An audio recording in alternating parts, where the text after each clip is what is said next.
नमस्कार, मैं हूं भरत पटेल, नीमा गर्ल्स आर्ट्स कॉलेज गोजारिया से। बाइसेक पर संधान के इस व्याख्यान कार्यक्रम में मैं आपका हार्दिक स्वागत करता हूं। आज के इस व्याख्यान में विषय रखा गया है हिंदी भाषा का व्यावसायिक परिप्रेक्ष्य। आज गुजरात के हिंदी छात्रों में एक दहशत छाई हुई है कि हिंदी क्यों पढ़े। अब 10वीं कक्षा में हिंदी को ऑप्शन में रखकर एक बात खड़ी की है कि शैक्षणिक क्षेत्र में जो व्यावसायिक क्षमता थी हिंदी की, उसमें थोड़ी कटौती आई है। तो यह सोच या ये दहशत, इसको निर्मूल करने के लिए, हिंदी की व्यावसायिक भूमिका खड़ी करने के लिए आज का एक प्रोग्राम रखा गया है, आज का इस व्याख्यान रखा गया है। आज के इस व्याख्यान में हमारे साथ उपस्थित हैं डॉक्टर नवनीत भाई चौहान, जो एसपी यूनिवर्सिटी में हिंदी विभाग के अध्यक्ष हैं। नाटक और हिंदी के अन्य क्षेत्रों में सर्जन और वो सर्जनात्मकता में उनका विशेष योगदान रहा है। साहित्य की इस भूमिका को वो बखूबी समझते हैं और बखूबी अभिव्यक्त करने की क्षमता रखते हैं। और चौहान साहब के साथ उपस्थित है विष्णु भाई, वो भी एसपी यूनिवर्सिटी से हैं। तो आज के इस व्यावसायिक संदर्भों को, हिंदी के व्यावसायिक संदर्भों को प्रस्तुत करने के लिए मैं डॉक्टर नवनीत भाई चौहान साहब को निमंत्रित करता हूं। नमस्कार दोस्तों, जब ये विषय मेरे सामने आया तो मुझे अपना वो समय याद आया जब मैं खुद बीए और एमए कर रहा था और विषय मेरा हिंदी था। तब हम लोग सोचा करते थे कि बीए करेंगे तो कहीं क्लर्क बन जाएंगे या कोई पुलिस की नौकरी मिल जाएगी, एमए करेंगे तो अध्यापक बनेंगे। एक नौकरी हमारे सामने बिल्कुल सेट थी कि अगर एमए अच्छा कर लिया हमने तो हम कहीं ना कहीं लेक्चरर या अध्यापक के रूप में स्थापित हो जाएंगे और वही काम करेंगे। लेकिन आज की स्थिति में सारी चीज़ें बदली हुई हैं। आज की स्थिति में एक ऐसे मुकाम पर हम हैं कि न केवल गुजरात में बल्कि पूरे हिंदुस्तान में जो अध्यापक की नौकरियां हैं वो लगातार कम होती जा रही हैं। हायर एजुकेशन में आज हमें नौकरी मिलना मुश्किल हो गया है और जो अध्यापक की संख्या थी वो लगातार हर विषय में कम हो रही है। गुजरात में भी हो रही है, गुजरात उससे अछूता नहीं है। गुजरात में एक दूसरी बात हुई, जैसा भरत भाई ने अभी हमें बताया कि 10वीं से हिंदी को अलग कर दिया गया है। तो हम सब में एक दहशत है कि ऐसा क्या है और हम कैसे इस सारी चीज़ को करेंगे। मैं कुछ अपने साथ क्लिप लाया हूँ। मेरे मित्र विष्णु आपको पहले वो क्लिप दिखाते हैं एक, उसके बाद हम इस सारी बात को आगे ले जाएंगे कि आज हिंदी कहाँ पर है और हिंदी किस तरीके से व्यवसाय से जुड़ जाती है, जो व्यवसाय इस नौकरी से अलग है। तो मैं पहले विष्णु भाई से कहता हूँ एक क्लिप जो है आपको दिखाना शुरू करें, उसके बाद मैं आपसे बात करता हूँ। विष्णु भाई।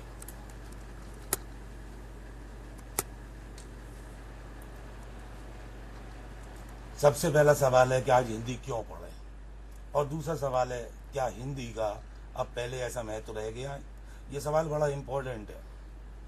गांधी जी ने बनारस के दीक्षांत समारोह में जनता से वायदा किया था कि हम जब अगली बार आएंगे तो यहाँ हिंदी सीख के अच्छी आऊँगा और मैं बोलूँगा।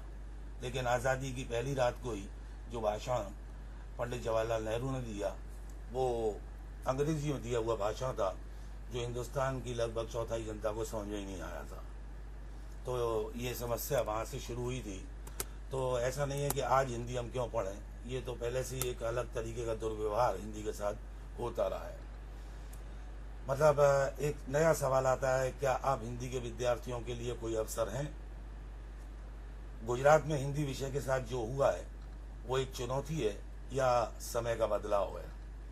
ये कुछ सवाल हमारे दिमाग में लगातार चलते रहते हैं और इन सवालों को मैं चुनौती के रूप में ज़्यादा लेता हूँ, क्योंकि बदलाव हमेशा होता है और एक हम दौड़ में लगे हुए हैं कि अंग्रेजी सीख जाएंगे तो सब कुछ हमें प्राप्त हो जाएगा। उसकी वजह से हम अपनी भाषाओं को भूल जाएं और अपनी अस्मिता को भूल जाएं, अपनी संस्कृति को भूल जाएं, क्योंकि जहाँ हम भाषा से अलग होते हैं तो वहाँ हम अपनी संस्कृतियों से अलग होते हैं, और फिर हम रोना रोते हैं कि हमारे आने वाले बच्चे जो हैं संस्कृति और ये सभ्यता भूलते जा रहे हैं।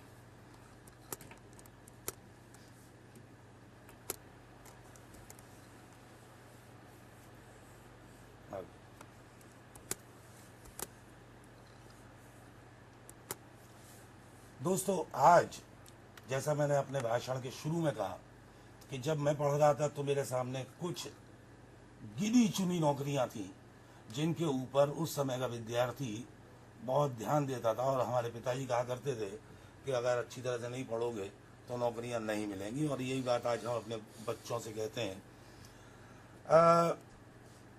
आज हमारे सामने एक सबसे बड़ा जो माध्यम आया है, जिस माध्यम से मैं आप तक आज मुखातिब हूँ, आपके सामने बैठा हूँ और आपसे प्रत्यक्ष बात कर रहा हूँ, वो है मीडिया का युग।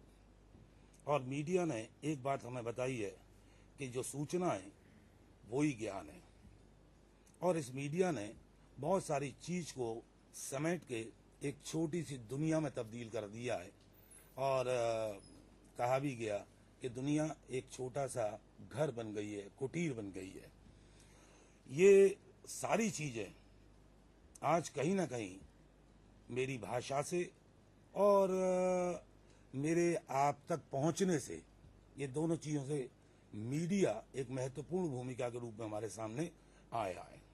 दूसरी बात जो है कि एक बात जो अंग्रेजी के बहुत बड़े पक्षधर हैं, आप ध्यान दें, अभी अभी विश्व कप हुआ फुटबॉल का, उसमें जो फाइनल हुआ उसमें हॉलैंड था और स्पेन था, और जो रेफरी था वहाँ इंग्लिश मतलब अंग्रेज इंग्लैंड के थे। तो जब बीच में झगड़ा हुआ तो इंग्लैंड वाला समझाने लगा, तो कमेंटेटर बोला कि वो इंग्लिश बोल रहे होंगे और दोनों टीमों के किसी भी खिलाड़ी को इंग्लिश नहीं आती, तो वो समझा क्या रहे होंगे।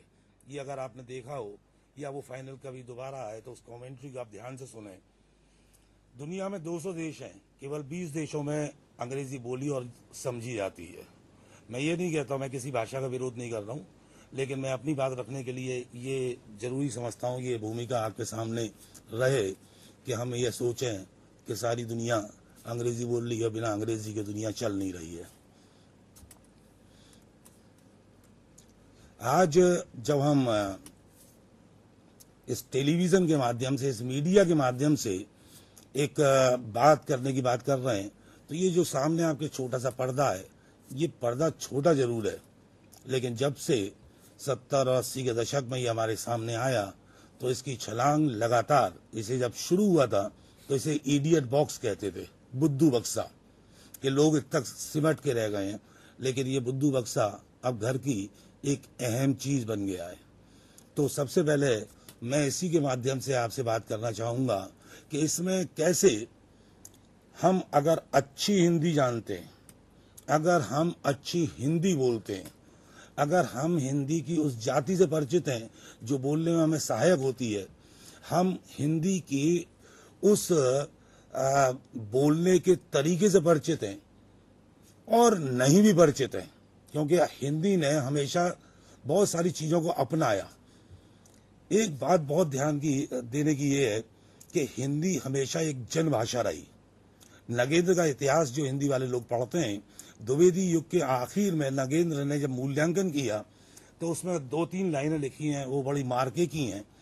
उन्होंने कहा कि दुनिया की कोई ऐसी भाषा नहीं है जो बिना सहायता के, बिना मतलब एक बड़े सपोर्ट के, जन साधारण की वजह से इतनी जल्दी प्रचारित हुई हो, प्रसारित हुई हो और स्थापित हुई हो। अगर जो हिंदी वाले हैं वो इस इतिहास में इस बात से परिचित होंगे कि नगेंद्र ने ये क्यों लिखा।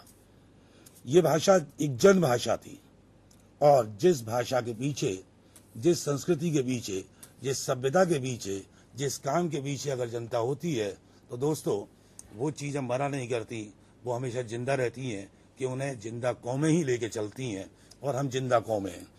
इसलिए हमारी भाषा ख़त्म नहीं होती, हमारी भाषा पे ऐसा कोई खतरा भी नहीं है। हाँ, चीज़ें बदली हैं और उन बदली हुई चीज़ों में थोड़ा सा हमें बदलना होगा, ये आज की ज़रूरत है। ये चूंकि नौकरियों के लिए हम भाग रहे हैं, हम कुछ ऐसे भी काम कर सकते हैं जो इस भाषा के माध्यम से न केवल हमें आर्थिक लाभ पहुंचाते हैं, बल्कि आदमी की जो सबसे बड़ी इच्छा है दूसरी, वो है यश पाने की, वो भी हम कर सकते हैं। इस माध्यम से हम, आप देख रहे होंगे लगातार कि एंकरिंग, मतलब ये जो प्रोग्राम्स को आपके सामने लेके आते हैं, कार्यक्रम जो होते हैं, जैसे डांस इंडिया डांस है, जैसे इंडियन आइडल है, इसमें एक बड़ा अहम रोल एक आदमी निभाता है। और आप देखें कि जब शुरू हुआ था टेलीविजन, तो उसमें बहुत सारी चीजें अंग्रेजी में थी। ये सारी चीजें धीरे धीरे धीरे धीरे हिंदी में आ गई, क्योंकि हिंदी एक बड़ी भाषा है इस देश की, और हिंदी केवल इसी देश की नहीं, बल्कि अब तो कई देशों में हिंदी की पढ़ाई लिखाई और समझ ये डेवलप हो रही है, आगे बढ़ रही है, विकसित हो रही है। तो पहली चीज एक एंकर के रूप में हमारे सामने आती है, एक परफॉर्मर के रूप में आती है। आप देखते होंगे, इंडियन आइडल देखते हैं, सारेगामा देखते हैं, तो एक हमारे सामने एंकर आता है जो बोलता रहता है। एंकर के लिए बहुत जरूरी है कि वो भाषा का अच्छा जानकार हो, वो त्वरित बुद्धि का मतलब उसके पास हो कि वो अगर कोई बात होती है तो उसे संभाल ले। मंच को कैसे संभाला जाता है, ये हम तब कर सकते हैं जब भाषा पे हमारा पूरी तरीके से अधिकार हो। ये अधिकार हमें बोलने से, खूब पढ़ने से, भाषा की जानकारी से, इन सब से प्राप्त होता है। आप देख रहे हैं कि आज जितने निर्णायक, जिन्हें हम जज कहते हैं, ये जज बैठते हैं, वो बढ़िया हिंदी बोलते हैं। जो एंकरिंग करते हैं, जो प्रोग्राम को परफॉर्म करते हैं, आपके सामने लाते हैं, प्रस्तुत करते हैं, वो बढ़िया हिंदी बोलते हैं। एक बहुत अच्छा रास्ता हमारे सामने खुला हुआ है कि हम उस सारी चीज को अपनाएं, छोटे स्तर से शुरू करें, छोटे मंचों से शुरू करें, और लगातार अपनी भाषा में एक परिमार्जन लाएं, एक शुद्धि लाएं, और बोलने का एक लहजा लाएं, तो हम इस काम को बहुत अच्छी तरह से अपना सकते हैं। ये काम हमें जहां प्रसिद्धि देता है, जहां यश देता है, वहीं पैसे भी देता है। अनु कपूर, अगर आपने सुना हो, जब अंताक्षरी किया करते थे, तो वो एक ऐसे परफॉर्मर बन गए थे अंताक्षरी के कि जो एक बार बोलने या अंताक्षरी प्रस्तुत करने के लिए 32 लाख रुपए लिया करते थे।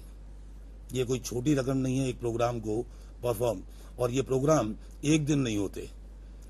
अगर कम से कम इनके एपिसोड्स गिने जाएं तो पहले एपिसोड जो है 13 होते हैं, फिर 56 होते हैं, और फिर 100 के बाद आगे चले। अब तो इनकी कोई सीमा नहीं है, अब तो 100, 200, 300 तक चल सकते हैं। आप बहुत सारे धारावाहिकों को देख रहे हैं। तो ये जो सीरियल्स का एक वो था स्लॉट जिसे हम कहते हैं, वो 13 में और इनमें, तो अगर आप समझ लें कि अनु कपूर ने जो बात शुरू करी थी 60 या 70 हजार रुपए से, वो 32 लाख तक पहुंची थी। अनु कपूर जगह जगह बुलाए जाते थे, अंताक्षरी के प्रोग्राम कराए जाते हैं उनसे, और उन्हें उनकी मुंह मांगी रकम दी जाती है। न केवल रकम दी जाती है, बल्कि वो आपके सामने पर्दे पर छाए रहते हैं और आप उन्हें पसंद करते हैं। यही उनकी प्रसिद्धि है और यही उनका स्टारडम है। एक दूसरी चीज और हमारे सामने आई थी, वो थी समाचार। अगर जिन बच्चों ने या जिन मेरे अध्यापक मित्रों ने दूरदर्शन के वो समाचार देखे हों जो शुरू में हमारे सामने आया करते थे, 20 मिनट हिंदी और 20 मिनट इंग्लिश के, लेकिन आज आप देखें, आपके यहाँ दूरदर्शन होगा, आप दूरदर्शन पर किसी दिन रात को बैठकर गिनिए, अंग्रेजी की जो न्यूज आती हैं वो बहुत कम चैनल या बहुत कम उसको प्रस्तुत करने वाले चैनल हैं, लेकिन आज हिंदी पर हिंदी की जो समाचार वाचक लोग हैं वो लगातार बढ़ते जा रहे हैं। इंडिया टीवी, आज तक, स्टार न्यूज, जो शुरू में, जैसा कि नाम से आपको मालूम पड़ रहा है कि ये न्यूज थी, और शुरू में अगर आप ध्यान दें तो ये अंग्रेजी में ही आया करती थी। स्टार के प्रोग्राम जब आए हिंदुस्तान में तो वो सारे के सारे अंग्रेजी में थे, लेकिन स्टार ने फिर अपना रुख बदला, क्योंकि उसे मालूम था कि यहाँ का जो बाजार है वो हिंदी से जुड़ा हुआ है। आप हिंदी बोलेंगे तो ज्यादा लोग देखेंगे। IBN 7, न्यूज़ 24, समय, आज तक, भारत, ये अपना जो भारतीय दूरदर्शन है वो तो है। आप देखें कि इस पर हिंदी के समाचार आपको हिंदी में सुनाए जाते हैं। ये बात अलग है कि वो हिंदी थोड़ी सी परिवर्तित होकर हमारे सामने आ रही है। अब वो प्रधानमंत्री को अगर बोलते बोलते प्राइम मिनिस्टर कह लेते हैं तो उसमें उन्हें कोई ऐतराज नहीं है। जो नगमा थी, जो पुराने हमारे समाचार वाचक थे, वो प्रधानमंत्री को प्रधानमंत्री ही बोला करते थे। लेकिन यहाँ ये सीमाएं थोड़ी तोड़ी गई हैं। एक नई तरीके का प्रस्तुतिकरण हमारे सामने आया है, जो न्यूज़ रीडर खड़े होकर आपके सामने न्यूज़ देता है और उसके पीछे उसके कैप्शंस चलते रहते हैं। इसी के साथ एक और चीज़ जुड़ी हुई है कि ये न्यूज़ जो पढ़ते हैं वहाँ से, फिर उनके एक संवाददाता होते हैं। वो संवाददाता वहाँ से न्यूज़ देते हैं। तो मैं पहले आपको एक न्यूज़ की क्लिप दिखाता हूँ कि किस तरीके से ये न्यूज़ बदलकर अब एक अलग रूप में हमारे सामने आ रही है और उसकी भाषा भी कैसे बदली है। ये जो न्यूज़ है, पहले हिंदी बोलने वाली साड़ी पहन के ही बैठा करती थी या हिंदी बोलने वाला पजामा कुर्ता पहन के बैठता था, लेकिन अब जो है अलग तरीके से अब एक संवाददाता हमारे साथ और जुड़ गया है। जैसे कि स्टूडियो होता है जहाँ से समाचार पूरी तरीके से आपके सामने प्रस्तुत होता है, फिर वो संवाददाता के पास जाते हैं और कहते हैं कि अब हमारे संवाददाता धीमन पुरोहित गुजरात से हमारे साथ जुड़ना है। अब हाँ धीमन जी, अब वो धीमन से बात करते हैं। अब इन दोनों उसमें पहले हम देखते हैं एक ऐसा संवाददाता जिसका भाषा पे कंट्रोल नहीं है, जो भाषा को अच्छी तरह से प्रस्तुत नहीं कर पा रहा है, उसकी क्या हालत होती है और कैसे मतलब वो आप तक अपनी बात पहुंचाना चाहता है, उसमें कितनी समस्याएं आती हैं, कैसे उसकी भाषा। और फिर मैं आपको दिखाता हूं कि किस तरह से एक अच्छा सधा हुआ जो समाचार वाचक है या वाचिका है वो आपके सामने समाचार को प्रस्तुत करता है। पहला जो है ये सज्जन है जो अच्छी तरह से नहीं बोल पा रहे। अंदरूनी मुल्क जा रहे, अरे यार क्या करे, गाड़ी चल दी, उधर से निकल जा भाई। कराची से लोग अंदरूनी मुल्क, कराची से लोग ईद मनाने अपनों में अंदरूनी मुल्क जा रहे हैं। कैमरामैन कामिल यूसुफ के साथ चांद नवाब, इंडस न्यूज, कराची। एक दफा दे दूं, कराची से लोग अंदरूनी मुल्क अपनों में ईद मनाने के लिए जा रहे हैं। कैमरामैन कामिल यूसुफ के साथ चांद नवाब, इंडस न्यूज, कराची। आगे ना देखो भाई, उधर चले जाओ जरा एक मिनट। कराची से लोग अंदरूनी मुल्क अपनों में ईद मनाने के लिए जा रहे हैं। कैमरामैन कामिल यूसुफ के साथ चांद नवाब, इंडस न्यूज, कराची। यार बड़ा बेगरत आदमी, उधर भाई उधर चले जाओ। कराची से अंदरूनी मुल्क लोग अपनों में ईद मनाने के लिए जा रहे हैं। क्या कर रहे हैं बीबी उधर? लड़की वाली जो है ये एक इस तरीके का संवाददाता है जिसके सामने भाषा की समस्या तो बहुत बड़ी है, जो लगातार बोल नहीं पा रहा आपसे। लेकिन अब जो मैं दिखा रहा हूं कि ये स्टूडियो में किस तरीके से हिंदी बोली जा रही है और समाचार आप तक पहुंच रहे हैं। देखिए,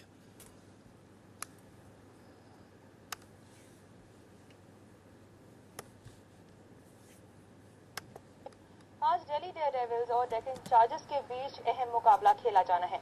सेमीफाइनल में जगह बनाने के लिए डेक्कन को ये मैच जीतना बेहद जरूरी है। दिल्ली की टीम सेमीफाइनल में लगभग जगह पक्की कर चुकी है। ये सेमीफाइनल को सेमीफाइनल बोलेंगी, दिल्ली डेयरडेविल, ये मतलब जो भाषा का थोड़ा सा परिवर्तन हमारे आम बोलचाल की भाषा में आया है वो, क्योंकि हिंदी ने आम बोलचाल की भाषा को अपना आधार बनाया। इसीलिए जैसे मैंने कहा कि ये एक जन साधारण की भाषा थी, ये समाज की वो भाषा थी जो साहित्य के साथ साथ एक आम आदमी भी इसे बोल रहा था। दूसरी, हम धारावाहिक लगातार देख रहे हैं, तो मेरा कहना अपने बच्चों से ये है कि जैसे ये समाचार वाचिकाएं, समाचार वाचक हैं, यहाँ भी हम अपने मतलब अपनी नौकरियां ढूंढ सकते हैं। ये कोई बहुत बड़ी बात नहीं है। ये लोग भी आसमान से नहीं उतरे, मेरे और आपके बीच में से ही गए हैं। ये भी आदमी है, देवता नहीं है। ये यहाँ खड़े हो जाते हैं तो देवता लगते हैं, लेकिन नहीं, ये मेरे और आप जैसे ही आदमी हैं जिनको मौके मिले हैं, लेकिन इन्हें मौका तब मिला है जब इन्होंने अपनी काबिलियत को आपके सामने प्रस्तुत किया है। तो आज जरूरी है कि हम भाषा को या अपनी हिंदी को केवल इसलिए नहीं पढ़ें कि हमें अध्यापक की नौकरी करनी है, हम केवल इसलिए नहीं पढ़ें कि काम चलाओ, क्योंकि आज के ज़माने में कोई भी चीज़ काम चलाऊ नहीं है। जब मैं पढ़ता था तब कहा जाता था, एक हिंदी में कहावत थी, खेलोगे कूदोगे तो होगे खराब और पढ़ोगे लिखोगे तो बनोगे नवाब। लेकिन आज आप देखें, जो आदमी खेल रहा है वो सचिन तेंदुलकर है, और जो बहुत पढ़ रहा है वो नवनीत चौहान है। दोनों में बहुत अंतर है। एक 26 करोड़ और 56 करोड़ का बंगला बना सकता है, लेकिन मेरे पास अपना घर नहीं है, यूनिवर्सिटी का क्वार्टर है। ये जो स्थिति है, ये बहुत पढ़ना और ना पढ़ना, आज बहुत समय चेंज हुआ है, बहुत परिवर्तन आए हैं समय में। आज खेलना कूदना एक मतलब अधिकार की बात बन गई है, अगर आप उसमें मास्टर ब्लास्टर हैं। ऐसे ही नहीं, गली में काम नहीं चलेगा, अब आपको मैदान में आना पड़ेगा और बढ़िया तरीके से अपने आप को प्रस्तुत करना पड़ेगा। दूसरी बात, आप धारावाहिक लगातार देख रहे हैं। हमारे गुजरात से तो इतने लोग हिंदी धारावाहिकों में काम कर रहे हैं, आप कभी कभी उनकी भाषा सुने, ऐसा नहीं है कि वो बहुत अच्छी हिंदी बोलते हैं, ऐसा नहीं है कि उनका हिंदी में बहुत अच्छा अधिकार है, लेकिन जैसा मैंने कहा, जैसे बम्बईया हिंदी चली, हैदराबादी हिंदी चली, यूपी की हिंदी चली, यूपी में भी अलग अलग हिंदियाँ हैं। तो आप उन सारी चीज़ों को देखिएगा कि किस तरीके से आज धारावाहिक में हम अपनी जगह बना सकते हैं।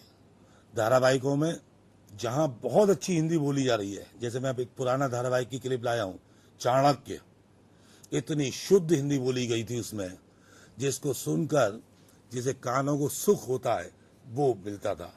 चाणक्य को आप देखें और अभी जो हिंदी बोली जा रही है, आप उस पर गौर करें, इन दोनों में बहुत अंतर है, लेकिन हिंदी दोनों है।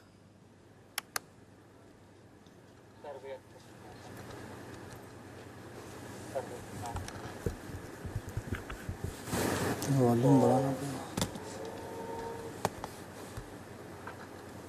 मेरे स्वजनों, अपने ही स्वजनों के हाथों सम्मानित होने में गौरव का अनुभव होता है, प्रसन्नता भी होती है। एक विष्णुगुप्त गौरव घोषित हो, न ही परिषद न ही शिक्षक के लिए गौरव की बात हो सकती है। शिक्षक व परिषद तो गौरव घोषित तब होगी जब यह राष्ट्र गौरवशाली होगा, और यह राष्ट्र गौरवशाली तब होगा जब यह राष्ट्र अपने जीवन मूल्यों व परंपराओं का निर्वाह करने में सफल व सक्षम हो। और यह राष्ट्र सफल व सक्षम तब होगा जब शिक्षक अपने उत्तरदायित्व का निर्वाह करने में सफल होगा। और शिक्षक सफल तब कहा जाएगा जब वह प्रत्येक व्यक्ति में राष्ट्रीय चरित्र का निर्माण करने में सफल हो। यदि व्यक्ति राष्ट्र भाव से शून्य, राष्ट्र भाव से हीन है, अपनी राष्ट्रीयता के प्रति सजग नहीं है, तो यह शिक्षक की असफलता है। और हमारा अनुभव साक्षी है कि राष्ट्रीय चरित्र के अभाव में हमने अपने राष्ट्र को अपमानित होते देखा। हमारा अनुभव है कि शस्त्र से पहले हम शास्त्र के अभाव से पराजित हुए हैं। हम शस्त्र और शास्त्र धारण करने वालों को राष्ट्रीयता का बोध नहीं करा पाए, और व्यक्ति से पहले खंड खंड हमारी राष्ट्रीयता थी। शिक्षक इस राष्ट्र की राष्ट्रीयता व सामर्थ्य को जागृत करने में असफल रहे। यदि शिक्षक पराजय स्वीकार कर ले। ये क्लिप मैं इसलिए लाया कि इसमें राष्ट्र चरित्र और शिक्षक चरित्र, ये कई सारी चीजें हमारे सामने आती हैं जो चाणक्य ने हमें बहुत अच्छी तरह से सिखाई थी। बहुत सारे विभागों में चाणक्य के बहुत सारे कोटेशन उदाहरण लगे रहते हैं जिन्हें हम पढ़ते हैं लेकिन भूल जाते हैं। मैं आदरणीय शिक्षकों से भी ये निवेदन कर रहा हूँ कि राष्ट्र वही सफल होगा जिसका शिक्षक सफल होगा, और शिक्षक वही सफल होगा जिसका शिष्य सफल होगा। ये बहुत ज़रूरी है कि शिक्षक अपने विद्यार्थी में उस चरित्र, उस राष्ट्र चरित्र का निर्माण करे, और ये राष्ट्र चरित्र जो है बिना अपनी भाषाओं और बिना अपनी संस्कृतियों और बिना अपनी सभ्यताओं के नहीं मिलता। ये बहुत ज़रूरी है। अब ये चाणक्य थे जो कई साल पहले बना, इसकी हिंदी, और आज लगातार आप देखें, लगातार कई सारे चैनल्स खुलते जा रहे हैं और उन पर एक चीज़ की कमी नहीं है। आप देखें कि अब धीरे धीरे अभिनेताओं की कमी होती आ रही है। आपको अभिनेता अच्छे नहीं मिल रहे, आपको डायरेक्टर्स अच्छे नहीं मिल रहे। ये धारावाहिक लिखे जाते हैं, ये संवाद लिखे जाते हैं, इनके गीत लिखे जाते हैं, सब हिंदी में लिखे जाते हैं, इनके लिखने वाले कम हैं। आप इस ओर अपने आप को झुका सकते हैं। अगर आप में लेखकीय क्षमता है, अगर आप में वो ताकत है कि आप अपनी कलम से कुछ अच्छा लिख के दे सकते हैं, तो आप धारावाहिकों में काम कर सकते हैं।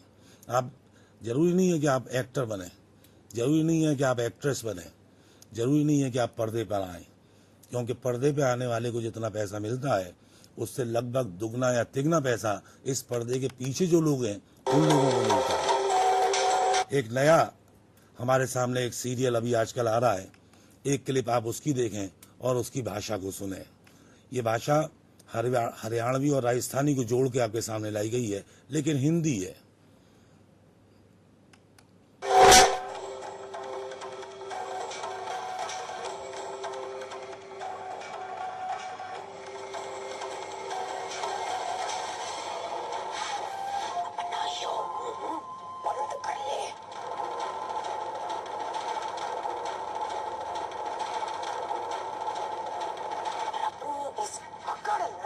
भीतर समेट ले और बैठ जा मंडप में।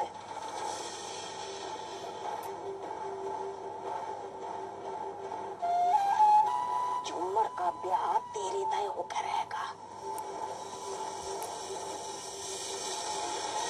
लाड प्यार तो नहीं होया तो बंदूक की नोक पे होगा।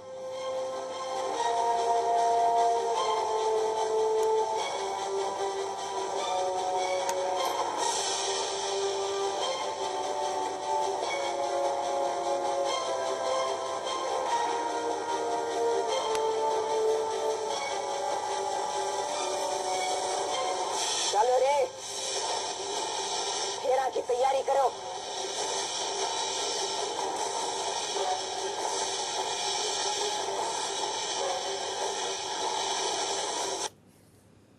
एक और ये धारावाहिक, जैसा मैं आपको बता रहा हूं, ये लिखे जाते हैं। अगर आप में लेखकीय ताकत है, शक्ति है, तो आप इसका बड़ा बढ़िया उपयोग कर सकते हैं। ये बात जरूर है कि ये जो लिखने वाला हिस्सा है, ये आपको वैसा यश नहीं दिलाता जो एकदम एक रात में आपको मिल जाता है। ये एक अलग तरीके का यश दिलाता है। एक इसी में, मीडिया में एक चीज और बहुत उभर कर आई है जो बहुत छोटी है। एक जैसे बिहारी के दोहों के लिए कहते हैं कि देखत में छोटे लागे घाव करें गंभीर, बहुत छोटी सी है, वो है विज्ञापन। आप विज्ञापनों को देखें। विज्ञापन का जो, जिसे हम कैप्शन कहते हैं, वो जो टीवी पे आता है वो कभी कभी अंग्रेजी में आता है, आप ध्यान दें, लेकिन बोला हिंदी में आता है। कभी कभी हिंदी को रोमन में लिखा जाता है, ठंडा ठंडा कूल कूल।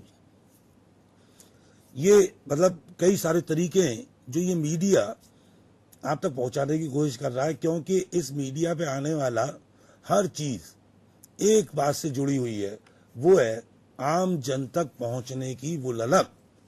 न केवल ललक, क्योंकि ये ललक इसलिए पैदा हुई है कि ये मीडिया आपको बाजार से जोड़ रहा है। खासतौर से ये विज्ञापन जो है बाजार की चीज है। आज वही चीज ऊंचाइयों पे जाएगी, आज वही चीज स्थायित्व पाएगी, आज वही चीज आगे बढ़ेगी जो इस बाजार से जुड़ रही है दोस्तों। क्योंकि हम इस आधुनिक काल में जिस वाद में जी रहे हैं वो है पूंजीवाद। मैं मानता हूं, एक शायर ने कहा भी है कि माना कि पैसा खुदा नहीं होता, पर खुदा की कसम खुदा से कम नहीं होता। ये मान के चलना पड़ेगा। जो लोग कहते हैं पैसा ऐसा कुछ नहीं होता, आज आप पूंजीवाद में जी रहे हैं, और पूंजीवाद में जो सबसे बड़ी चीज है आपके सामने, वो है बाजार। आज जो भाषा बाजार को अपने नियंत्रण में ले लेगी, वही भाषा चलेगी। आज अमेरिका में हिंदी पढ़ाने की बात हो रही है, चीन में हिंदी पढ़ाने की बात हो रही है, सिंगापुर की मैं एक न्यूज अभी लेके आया हूँ, 2-3 दिन पहले ही राजस्थान पत्रिका में निकली है कि किस तरीके से सिंगापुर में हिंदी पढ़ने वालों की संख्या बढ़ती जा रही है। आप ये संख्या इसलिए नहीं बढ़ रही कि उन्हें हिंदी से प्रेम है, उनका सीधा है कि वो ये मेरे हाथ में न्यूज है और मैं भूल गया कि इसको बड़ा करने के लिए दोस्तों को कहता, अपने स्टूडियो वालों को, कि हिंदी से आप बाजार में स्थापित हो सकते हैं, क्योंकि हम 100 करोड़ से ज्यादा हैं। अगर 1 करोड़ मुनाफे में भी हम किसी चीज को बेचते हैं और 10 या 12 करोड़ लोगों में बेचते हैं, तो भी हमें एक चीज पे 12 करोड़ 10 करोड़ का मुनाफा होता है। और आज भी हम कितना भी रोएं, मेरे से ऊपर का लेवल जो है अंग्रेजी में बातचीत करता होगा, लेकिन आम आदमी आज भी हमारी हिंदी ही बोलता है। हिंदी इस देश की एक बड़ी संपर्क भाषा है। मैं गुजरात आया तो बात धीरे धीरे हिंदी में शुरू हुई। यहाँ के गुजराती भाइयों ने मुझसे हिंदी में बात करी, टूटी फूटी है, मैंने टूटी फूटी गुजराती में उनसे बात करी, लेकिन शुरुआत मैंने हिंदी में करी। आप कहीं भी किसी भी प्रदेश में जाएं तो आप अंग्रेजी नहीं जानते, लेकिन हिंदी से आपका काम चल जाएगा। एक बड़ी संपर्क भाषा है। इस बात से आप, ये मेरे दोस्तों ने, देखिए आप न्यूज पढ़ें आप कि बढ़ रही है, और ये सिंगापुर की न्यूज है।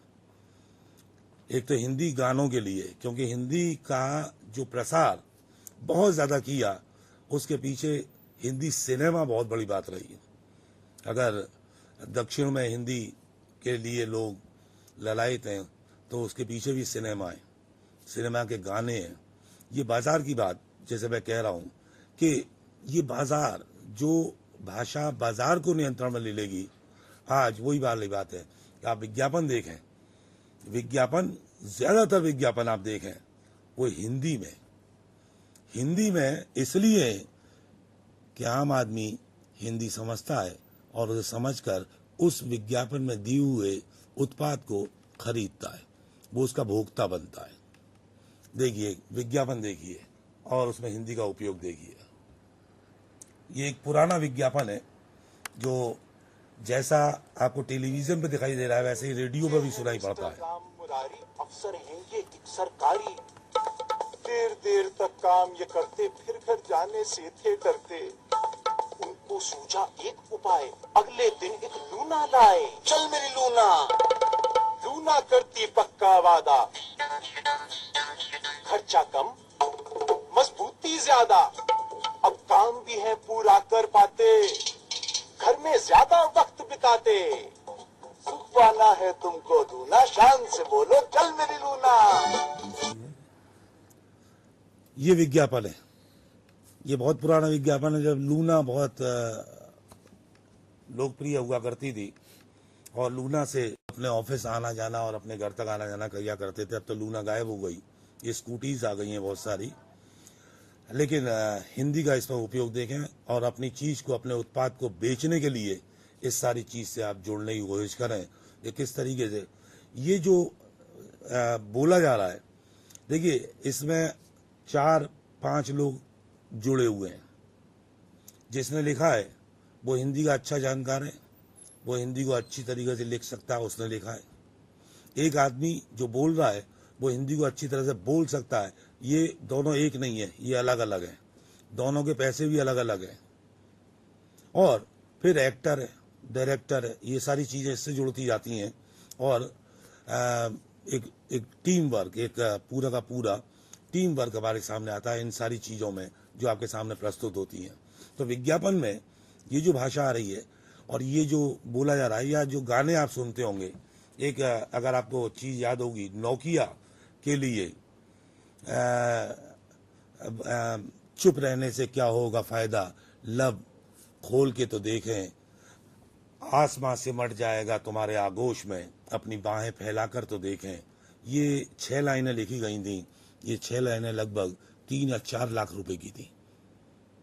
इसको जिंगल कहते हैं हम, टेक्निकल जो हमारी भाषा है इसकी, मीडिया की, इसको जिंगल्स कहते हैं। जो छोटे छोटे गाने विज्ञापन में आप देखते हैं, एक विज्ञापन जैसे मेरे पास है,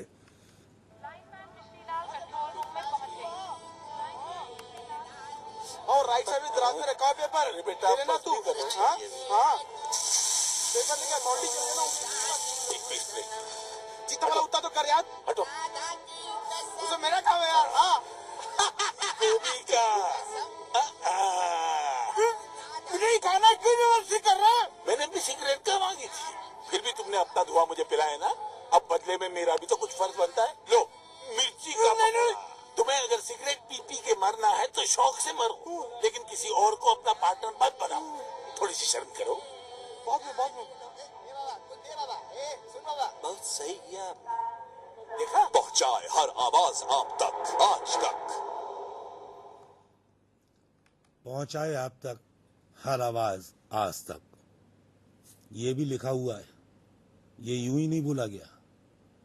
आप जितने विज्ञापन देखते हैं उसमें जो भी कुछ लिखा गया है, अगर गीत है तो वो गीत, उसे जिंगल्स कहते हैं हम, 1-2 लाइन का होता है वो, और वो अपने उत्पाद का विज्ञापन करता रहता है, लेकिन वो लिखा जाता है और उसके पैसे मिलते हैं, उसको बोलने के पैसे मिलते हैं। इसी तरीके से एक और चीज आप देखें, इस मीडिया में, इस टेलीविजन में एक और चीज आई थी, वो थी डिस्कवरी। उसी से जुड़ के आया था हिस्ट्री चैनल, उसी से जुड़ के आया था क्या कहते हैं, ज्योग्राफी चैनल, उसी से जुड़ के आया था प्लैनेट। ये जब शुरू में आए थे तो शुरुआती दौर में अगर आप देखें ये सारे के सारे अंग्रेजी में थे, लेकिन फिर इन सारे चैनल्स को मालूम पड़ा कि अगर हिंदुस्तान में अपनी ज़मीन, अपना आधार बनाना है, अपनी जगह बनानी है, अपना स्थान बनाना है, तो बहुत ज़रूरी है कि इन सबको एक नई चीज़ जुड़ी, अनुवादक जुड़ा। अब ये सारी चीज़ें अनुवाद होती हैं, अनुवाद की भूमिका बढ़ जाती है, अनुवादक की भूमिका बढ़ जाती है, एक ऐसे अच्छे भाषा लिखने वाले व्यक्ति की भूमिका बढ़ जाती है। अगर आप डिस्कवरी की भाषा सुने, आप अगर ज्योग्राफी और हिस्ट्री की भाषा सुने, तो आप जो बड़े बड़े हिंदी शिक्षक नहीं जो भाषा बोलते हैं हिंदी, वैसी भाषा का प्रयोग डिस्कवरी वगैरह अपने चैनल पर करते हैं। देखिए डिस्कवरी की एक भाषा का वो देखिएगा।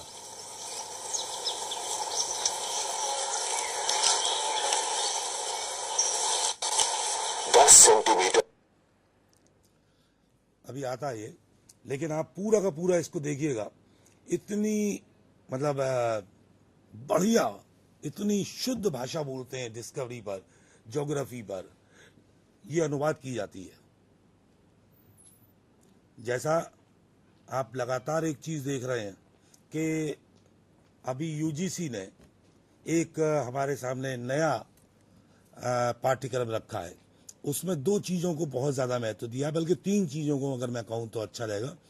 एक चीज़ है नाटक और रंगमंच, दूसरी चीज़ है धारावाहिक लेखन और व्यवहार, और तीसरी चीज़ है प्रयोजन मूलक हिंदी। जो देखिए अब इसको चौकन्ना कर दिया है।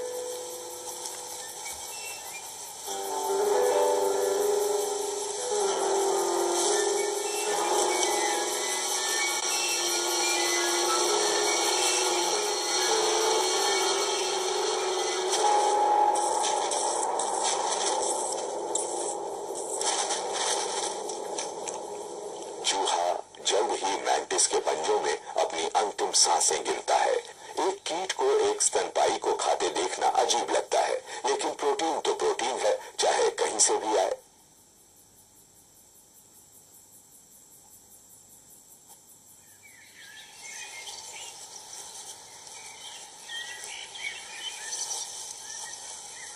हमारी नजरों में कुछ जानवर इतने आकर्षक और दोस्ताना हैं कि हम भूल जाते हैं कि वो शिकारी भी हैं।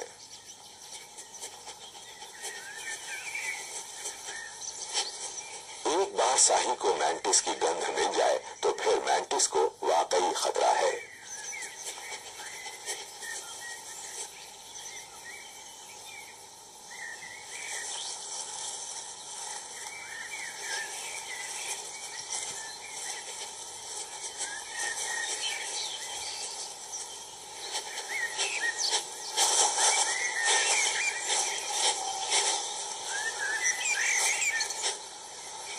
ईंटों का बेहद शौकीन और खुद भी हथियारों से लैस होने के कारण शाही पर मैंटिस के कांटेदार बख्तर और जबरदस्त संघर्ष का कोई असर नहीं पड़ता। अंत में मैंटिस शाही के नोकदार दांतों के बीच जान गंवाता है। खाने और खाए जाने की अनंत श्रृंखला अब पूरी होने लगी है।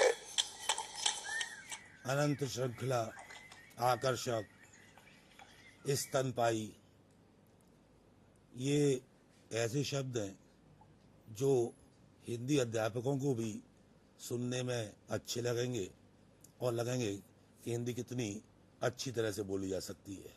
आज हर शहर में, हर प्रदेश में अपना एक रेडियो आ गया है, FM, जहाँ पर हिंदी बोलने के लिए आपको बहुत ज़्यादा पैसा मिलता है।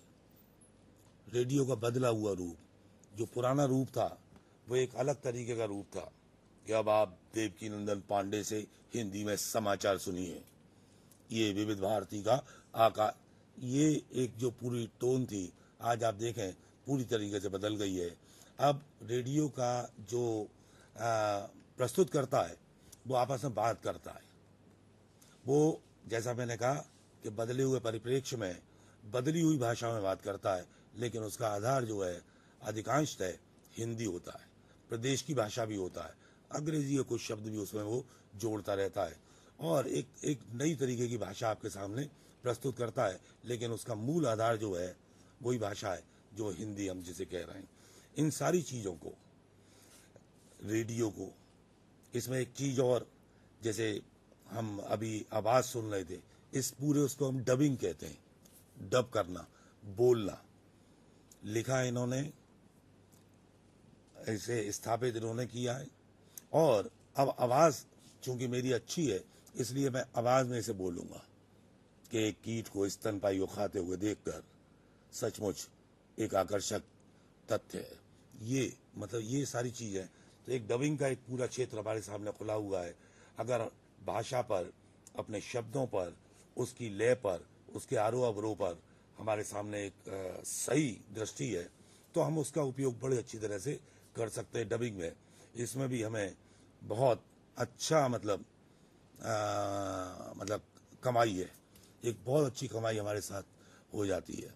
तो ये पूरा एक बड़ा, ये मैंने सिर्फ मीडिया का एक सेक्शन लिया है। अभी तो बहुत सारी चीज़ें, नेट है, आज नेट पे भी हिंदी बहुत अच्छी तरीके से आप स्थापित कर सकते हैं, सीख सकते हैं, अपनी चीज़ें डाल सकते हैं, आप उन्हें बेच सकते हैं, उन्हें खरीद सकते हैं। ये सारी चीज़ें, टेलीफोन है, जो है मोबाइल है, आज आप चुटकुले बनाने के लिए भी आपको, आप जो मोबाइल करते हैं, आप देखें वो लिखा रोमन में जाता है, क्योंकि ये सारी चीज़ें विज्ञान से आई और इनका जो पूरा आधार था वो अंग्रेजी था। अतः आज आप उस पर जाते हैं, लेकिन जाते आप हिंदी के माध्यम से ही हैं। आप उसे रोमन में लिखते हैं, गुरुदेव आपके चरणों में प्रणाम, तो आप गुरुदेव, GURUDEV, ऐसे गुरुदेव, ये मतलब आप, ये पूरा एक क्षेत्र आपके सामने खुला हुआ है। क्योंकि आप ध्यान दें, जैसा मैंने शुरू में कहा कि अब वो नौकरी जिसे आप अध्यापक की नौकरी कह रहे हैं, वो धीरे धीरे सीमित होती जा रही है। दोस्तों, आपको कुछ नए रास्ते खोजने पड़ेंगे, आपको कुछ नई स्थितियां खोजनी पड़ेंगी, तभी आप बच सकते हैं, आपकी भाषा और आपके संस्कार बच सकते हैं, आपकी सभ्यता बच सकती है। धन्यवाद दोस्तों।